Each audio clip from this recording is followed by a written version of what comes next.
Welcome back to Wisconsin Tonight. A couple of weeks ago, a Milwaukee police officer shot and killed a man in Red Arrow Park.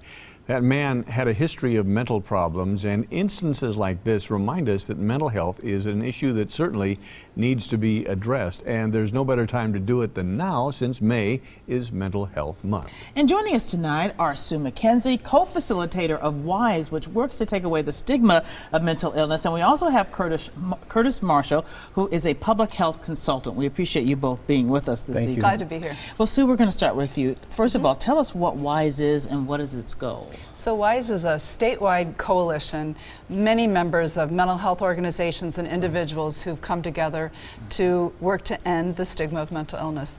And basically that means we want to change people's false ideas so that their beliefs and their actions are more positive, inclusive, that we can stand in solidarity with each other. 47% of us in our lifetime will have a diagnosable mental health issue. It's us. Yes, so we got to figure out everybody. how to deal with it, how to approach it in a positive, hopeful way. Curtis, as a consultant, you see the symptoms, you know what to look for. Can you talk to us about some of the things that the rest of us need to look for?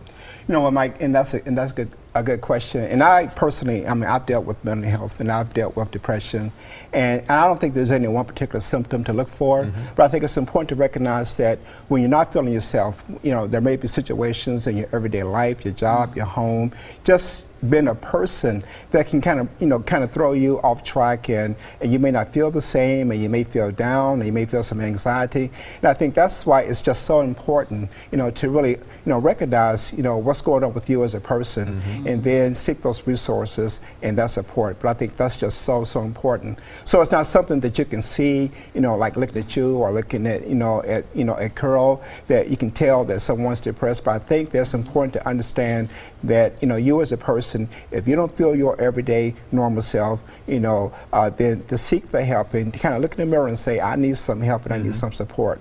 That's very important, because, you know, you have to, we fix our cars, we may as well fix ourselves. Right. I really am a proponent of this. Now, Sue, for someone who might suffer from mental health or might have a family member, what is the first step, or what do they need to do? Well, you know, Curtis was right in terms of awareness, but unfortunately, if there's been false ideas coming from all different places in your life that have led you to believe that if you're feeling a certain way, that means that you're bad, then most of us, when we're not feeling bad, we don't really feel like trying, and so we don't have a lot of hope. So I think the first step is for all of us to redefine this as pretty normal, and so that when someone does experience this, they're willing to look at themselves and reach out for help. Yeah, I think we're created for joy. Anything that gets in the way of that, let's deal with it. Yeah, good advice. Excellent Well, point. thank you very much both for coming in and sharing your observations. May Mental Health Month. Sue McKenzie, Curtis Marshall, we appreciate you joining us on Wisconsin Tonight. Thank you for both. having us. And we put more information about WISE on our website,